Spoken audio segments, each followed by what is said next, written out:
Hallelujah. Hallelujah. Hallelujah. Hey. Hey. Yesu nashimwe kandi twitwa abanaziri ba Yesu. Imana aratugiriye ubuntu dufise indirimbo duheruka gushira hanze. Urashobora kuja kuri YouTube ukandika ko abanaziri ba Yesu, canke kuri Facebook ukayiteresharja canke ukayumviriza, irimwe ubutumwa bwiza ikaguhezagira, yitwa Ntutinye. Bwana Yesu asifiwe sana. Uyu munsi igitangaza kirakoreka ku buzima bwawe. Oye, nari mvuze ngo igitangaza kirakoreka ku buzima bwawe. Amen.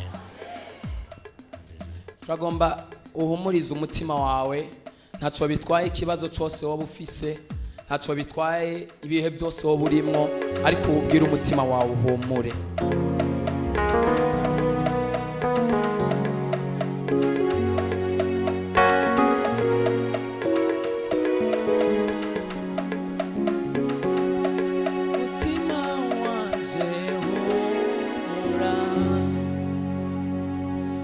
Mutima wanje humura,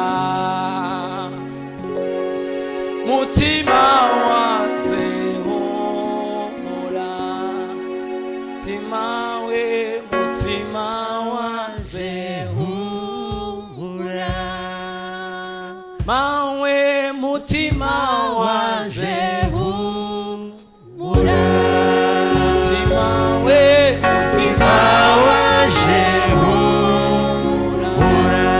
mutima we, mutima wanje humura, mutima we, mutima wanje humura, imirimo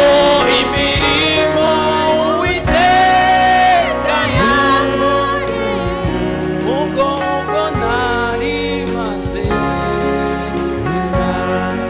imirimo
alisema. Hallelujah. Amen. Alisema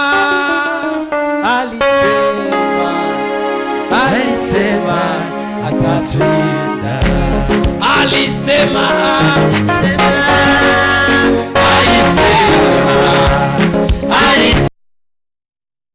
Gaguruke twezimana icyubaka. Alisema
kasabe abaririmbyi bo indirimbo zo mu gitabo bavuye i Bujumbura baze turirimbe indirimbo y'amajana 353 mu ndirimbo y'ikirundi.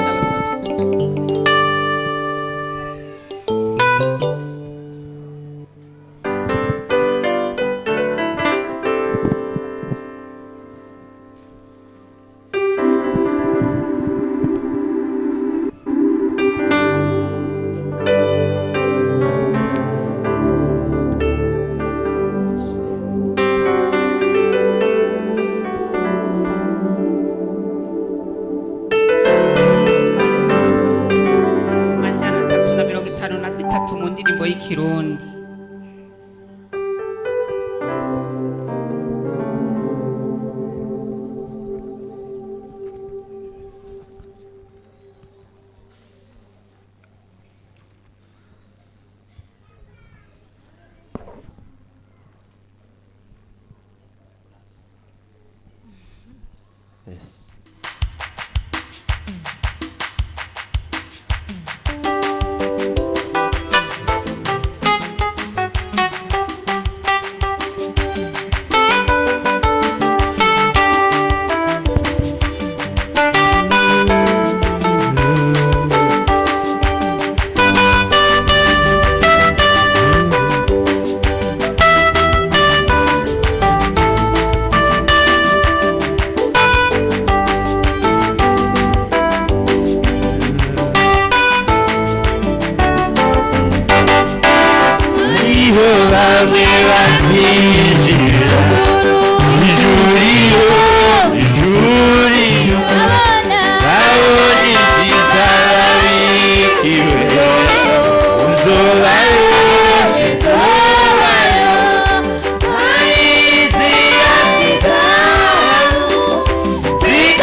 ntuzobe mu badodora batugururirwa.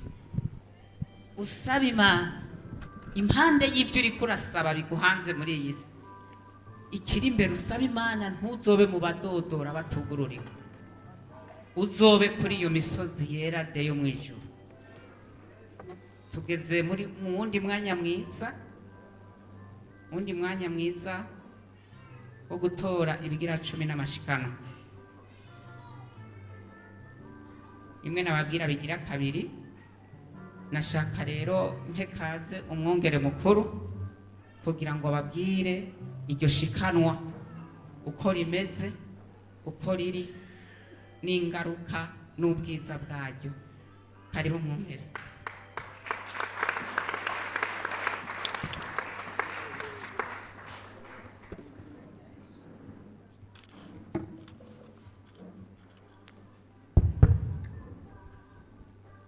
Reka tubanze turamukanye amahoro y'Imana bane namwe.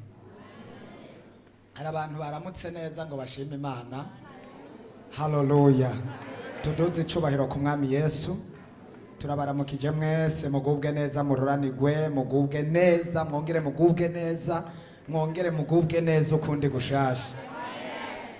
ndabizi Imana iri kumwe natwe. Ico wabuze ku bwawe ukoresheje ubwenge bwawe, Imana iraza kukiguha kuko iragishoboye, ndavyizeye. Ntabwo tuza guteba rero mu bintu kuko mu mwanya dufise ibihe bidasanzwe, uhereye mu ijambo, uhereye mu masengesho, ndazi turaza guhembuka mu buryo bukwiye cyane. Nico gituma ubu twagomba dukorera Imana canke dutangira Imana mu bijanye n'ibigira 10. Kumbure harimo bashasha batazi hano ikigira 10 kumbure icari cyo. Ikigira 10 ni itegeko ry'Imana, usoma hariya muri Maraki biranditse igice cyaho cya 3 cusoma ayo majambo bijanye n'ivy'ikigira 10. Havuga ngo mu bingerageresha ikigira 10 ni ikintu utanga kimwe mu bintu 10 Imana yaguhaye, kimwe mu bintu 10 Imana yaguhaye kuva ku Bisirayeli kubandanya kugera none munsi, uhereye no mu isezerano rishasha no mu isezerano rya kera no mu isezerano rishasha. Ico ni cyagezwe c'Imana. Kumbure shetani ashobora kugifata kutariko canke kugutahuza kutariko, canke nkuko hariho benshi baguma bigisha inyigisho nizera ko zinyuranye n'ijambo ry'Imana, kuko Bibiliya bivuga mu misi iherezo hazoba inyigisho zinyuranye n'ivyanditswe vyera. Ariko hereye mu isezerano rya kera mbere ukaja no mu isezerano rishasha harerekana ikigira 10. Usomye hariya muri Matayo 23 ku murongo wawe 23 haravuga ko kuva na kera batanga ikigira 10, mbere bagatanga n'ikigira 10 cirengarenga. Twebwe uno munsi mbere dutanga ibintu bifatika, mugabo kera ugiye no gusoroma irengarenga wategerezwa gutanga ikigira 10. Usomye aho 23 ku 23 usanga bategerezwa gutanga ikigira 10 mbere n'ikirengarenga bakagitangira ikigira 10. Rero Yesu ntiyaje guhindura ivyanditswe ahubwo yaje kubishitsa. Nico gituma nuno munsi rero bamwe harigihe bahora bavuga ngo ryari isezerano rya kera, ariko mu isezerano rishasha biranditse, kuko Bibiliya iravuga yuko ataje guhindura ahubwo yaje gushitsa gushimangira ivyanditswe vyera. Yesu adufashe cyane. Nico rero bita uko ubu tugomba tugira ico twokora mu gutangira ico kigira 10. Usomye epfo gato ho havuga ngo mubingeragereshe murabigene ntazogomorora ingomero z'ijuru nkacuncubura mukabura naho mukwiza umugisha. Yesu adufashe cyane. Gutanga rero ikigira 10 bizana umugisha mu buryo bubiri. Uburyo bumwe nuko Imana iguhezagira mu buryo bufatika, mu buryo bufatika. Bibiri bivuga ngo nzorinda urugi, nzorinda ibintu byawe. Iyo umuntu atangira Imana, Imana irarinda ibintu bimwe bimwe, kuko hariho ibintu bita inyatsi canke guhomba canke kubura canke umuvumo, kuko Bibiri bivuga ngo nimutatanga wa muvumo murawuvumwe, mutatanga ico kigira 10 wa muvumo murawuvumwe. Hari ibintu rero usanga vyugaye rimwe na rimwe atari impamvu z'abadayimoni, ahubwo ari ukubera utabaye mu ijambo ry'Imana, ugasanga uri mu muvumo, uri mu ngaruka y'ukubera kudatangira ikigira 10. Hari n'abantu benshi usanga bamaze iminsi mu mwidini cyangwa mu ishengero batazi bataratahura ikigira 10. Aho rero kuvuga ngo hari ibintu bipfa byinshi byononekara mu buryo bw'umubiri, mu buryo bufatika. Aramajambo akurikira ngo murabe ingene ntazogomorora ingomero z'ijuru. Tuvuze rero ingomero z'ijuru ntabwo ari amafaranga afatika, ariko aho Imana ibigiye mu buryo bw'imhemu. Ingomero z'ijuru bisigura ngo ni imhemu yera, n'ubwiza bw'Imana, ni inzuzi z'ubugingo zizotudubiza ziva mu ijuru. Benshi rero baraba mu bugaragwa, bakaba mu butayu, amasengesho agahera, bagasenga bafata batabona ico bafata n'ico bareka, hamwe mubarira nawene ntamenye n'ivyo yasenze. Umuntu ari connecte mu bwiza bw'Imana arahamagara ijuru, akumva ko Imana yugurutse, mbere akagira kwizera, akumva ko Imana hari ikigiye kurema, kubera ikisengesho giwe riba ryemezanya n'Imana, yumva ko ririko riraduga nyene. Hari n'uwundi asenga ukamenga ntiyasenze, ukamenga amasengesho yafatiwe hano yabrotswe, ukamenga ntiyaduze. Kubera iki? Nari connected, nta nzuzi z'ubugingo, nta dudubiza riva mu ijuru. Ari iri jambo rivuga ngo nzogomorora ingomero z'ijuru cuncubure. Ingomero z'ijuru n'ubwiza bw'Imana, n'amavuta y'Imana, ni mhemu yera. Haleluya. iyo umuntu ariko arasenga hariho kuguruka mu buryo bw'imwemu, arabyumva, arumva ko ariko arahamagara ijuru, arumva ko ari igihe yumva ikigumbagumba, mbere akumva by'ukuri Imana yaje. Rimwe na rimwe ugasanga bamwe barakomye induru mu iryo sengesho kubera umenga hari ibintu bibutse. Rimwe na rimwe ugasanga n'amarira ariko araseseka bariko barasenga kubera iki? Hari ingomero z'ijuru ziriko zirabibutsa ibyo babayemo, ibyo bagendeyemo, ibyo bakoze, ubwiza bw'Imana, iby'Imana yabakoreye, aho Imana yabakuye, aho Imana yabashikije. Ukumva nyene ko Imana iravugana nabo biciye mu ijambo ry'Imana.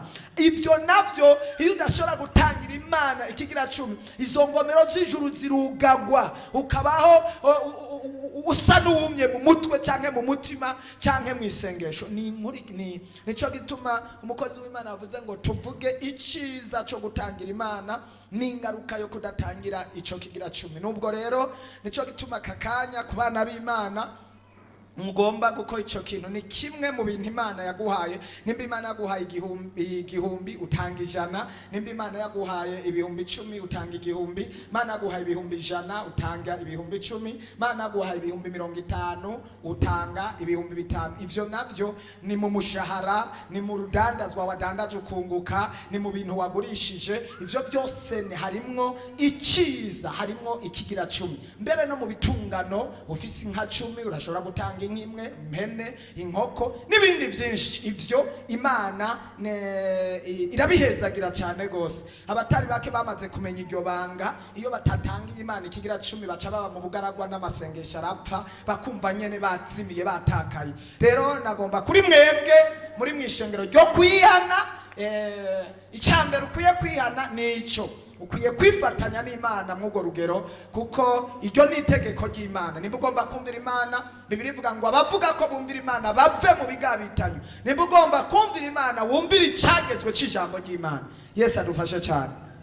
Rero hano mu kugitanga urasaba ibahasha. Murabona aba protocol baraho bafisa ama envelope, uca ushira ukuboko hejuru bace baguha ibahasha, uca ushiramo ico kigira 10 cawe. Tugiye gusenga, tugiye guhamagara Imana, tugiye kwatura uwo mugisha kugira ucubakurikira, tugiye gukura uwo muvumo kugira ukugweho, hanyuma umuntu yibonere yibere mu burenganzira bw'ivyo yategerezwa kubamwo. Nico tugiye gukora. Rero ucufata ico kigira 10 cawe ugishiramo iryo bahasha, n'ukuboko ushira hejuru baba kubonye baca baguha iryo bahasha, hanyuma ucushiramo ico kigira 10 cawe. Tugiye gusenga. Hamande naho kuishikanwa urarifata mu ntoki, ishikanwa risanzwe utanga ukurongowe namwe mu yera, ucumenya uko ukora. Ariko ikigira 10 coco sukurongorwa namwe mu yera, ni cyagezwe c'Imana, ni itegeko ry'Imana. Iyo utagitanga ahubwo ikigira 10 ubusa n'uwapfuye mu buryo bw'imwemu, ubusa n'uwapfuye mu mutima. Yesu adufashe cyane.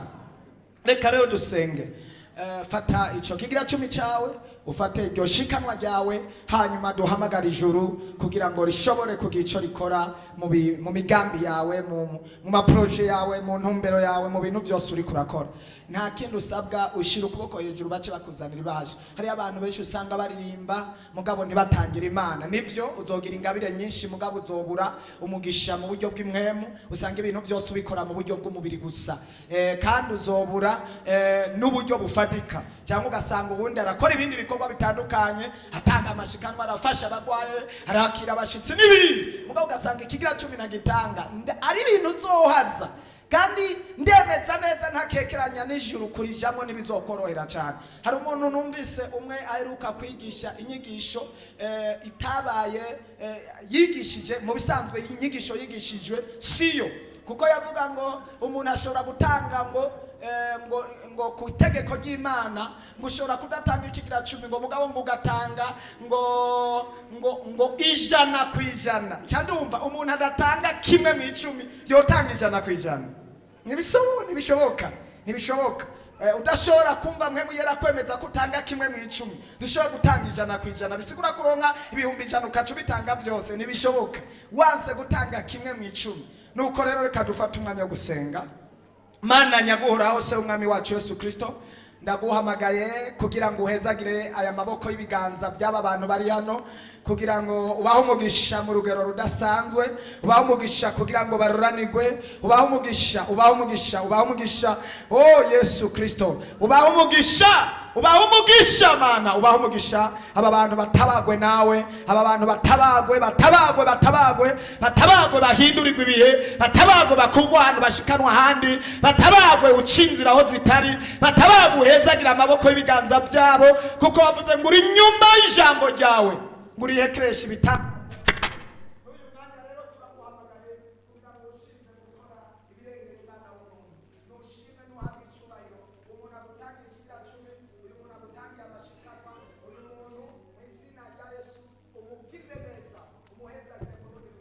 Mu izina rya Yesu Kristo w'Umunyanazareti, gira icyo wokora, cyuncubura imigisha yo mu buryo bw'impwemu, cyuncubura imigisha y'uburyo bufatika, ibikorwa byabo bihezagirwe bitera imbere, ibyo batararonka babironke, kandi ibyabo birindwe, urinde uruhombo, ubarinde urugi mu ndimiro, mu rudandazwa, mu bikorwa ibyo ari byo byose. Mwami, uko amasaha arengana haboneka ubufasha budasanzwe buva mu ijuru.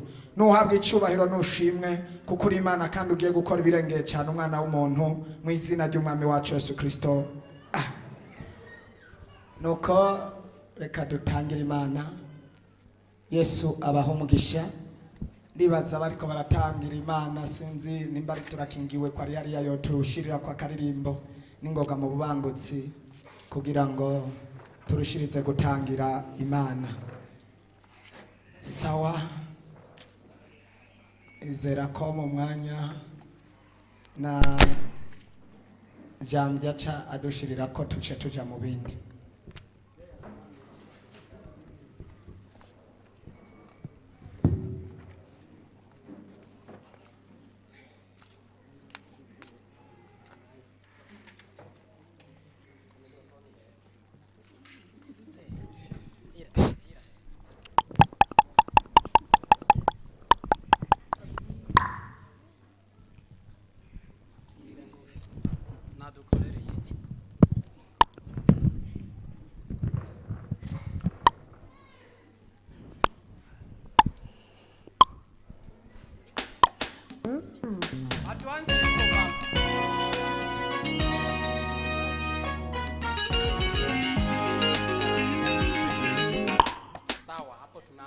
Bwana sifiwe.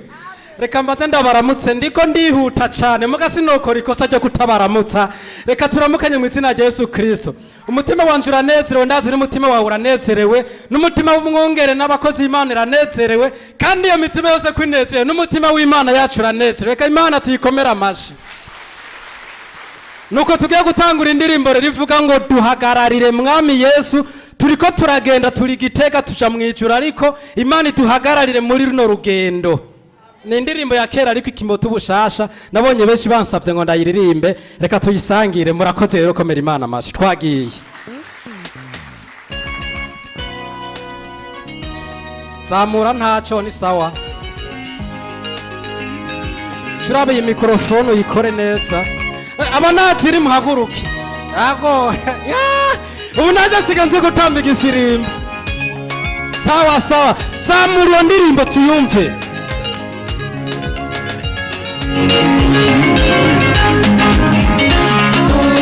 Duhagararire mwami Yesu, uru rugendo turimo.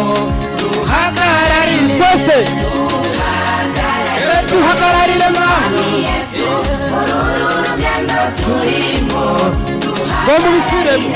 Kenshi muri uru rugendo bahura n'ingorane, abandi muri uru rugendo bagira ibyago byinshi, natwe muri uru rugendo duhura n'ingorane.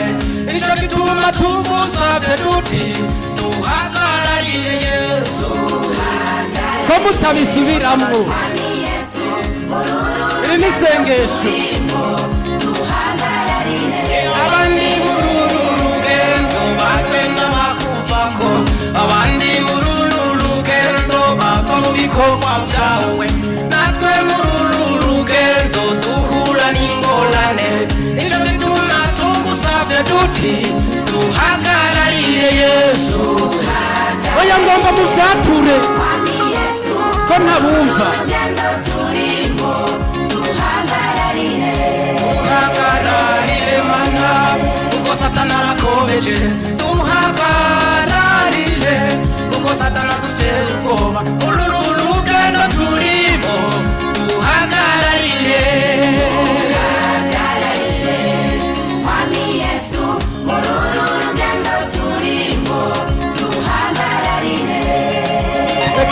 duhaguruke rero dusenge tuvuga ngo duhagararire twese dutambire imana turi mu rugendo imana izi duhagararire haleluya mve Tufise Imana, tufise Imana, tufise Imana, yumvikishura.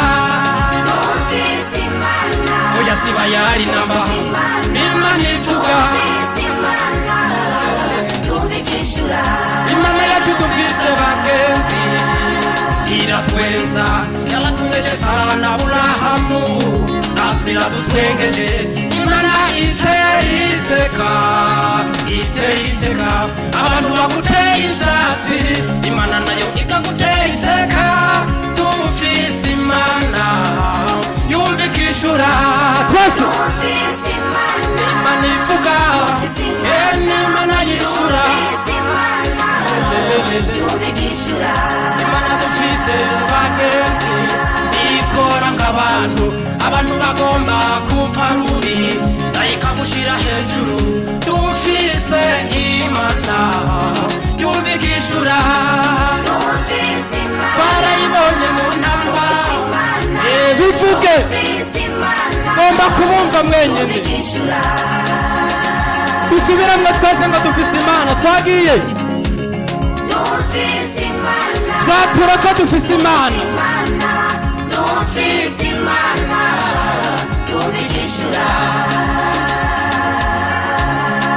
attention amashi yawe impundu ube ijwi ryawe Yesu niryo ngomba, kuko amajwi yose yo mw'isi atamuhuriza. Niryo ngomba, ijwi ryawe Mwami, ijwi ryawe Rurema, niryo ngomba, kuko amajwi yose yo mw'isi yose nayo ncimfutu. mugomba kubumva Mana yanje ijwi ryawe mukiza waje niryo ngomba, kuko amajwi yose yo mw'isi atamuhuriza. buce Uriba hafi yanjye amajwi yose yo mw'isi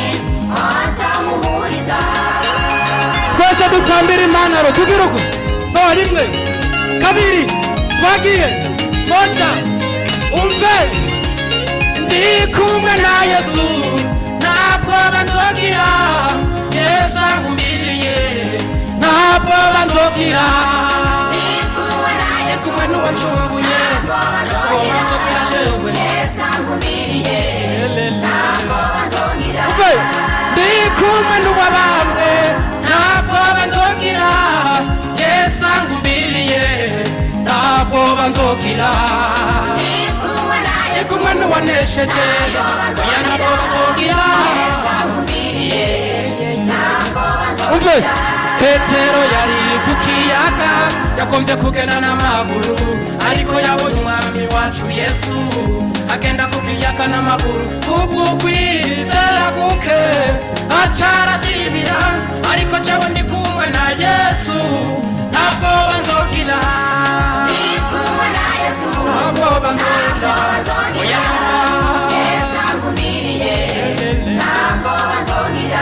dutambira imana twizogereze impundu turi kumwe na yesu ntabwo tuzogira twese tuganduku rimwe twagiye amashi n'impundu kuri kristo mwarimu hasiwe gukoma amashi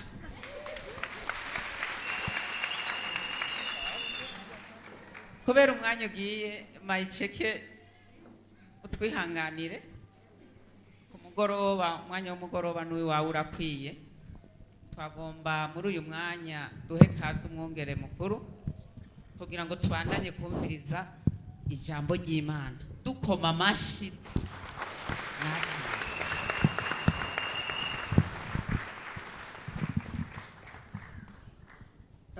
tugomba dutangure twakira abashitsi tuca tubandanya n'umwanya ukurikira, kuko uwo mwanya ugiye gukurikirwa n'ibintu bikomeye cyane, ijambo hamwe n'amasengesho, kandi ndazi ko tuza kugira ibihe bidasanzwe. Duhere ku bakozi b'Imana. Sinzi ko hari abapasitori batumiwe bashoboye kuboneka hano no munsi mu bo twari twatumiye. Ndabona ko abapasitori batashoboye kuboneka hano. Dufise umuvukanyi wacu gusa wo mu Repentance wa kera. Hari amazina ntashobora kuvuga ya kera, reka tumushike hano ariyizi abanza baramutse. Ni umukozi w'Imana, twatewe iteka n'Imana. Uwo ni inshuti yanjye cyane. Repentance yizi tukira abantu bakeyi batararenga nka 200. None ubu turi mu bihumbi n'ibihumbi, urumva ko ari mu Repentance. Twatanguranye mu mashuri nyene byari bigoye, ariko murabona ko ubishengero twebwe aho dusengera i Bujumbura kwijabe turarenga ibihumbi 2 birenga, ava midi après midi haba barenga ivyo bihumbi 2. nawe urumva ko twakoranye ibikorwa vy'Imana turi mu bantu hagati y'umunani 10 na bangahe, kandi aho ni kwijabe gusa, yandi maparuwasi atarimo. Ari hano Gitega imisi yose kenshi yaba ari Bujumbura yasengana natwe, mugabo kubera nkeka urabona Repentance yari hano itari bwahashike, ntitwari kukorana ibikorwa byinshi cyane. Hamwe n'umufasha wiwe rero ari hano, urubavu rwiwe nawe tumusaba ahagarare, dukomera amashyi umwami Yesu. Reka bamumere mikrofone baramutse kugira ngo twakire abandi bakurikira.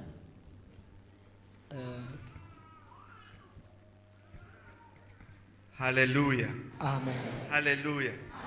Yesu nashimwe cyane. Numunezero mwinshi mu mutima wanje mbonye Repentance ahigeze. Nitwa Dieudonné, nsanzwe nkorera Imana. Icyo gihe nakorera Bujumbura, usanga ari mu mushike ariko aramenya amasinde. Hanyuma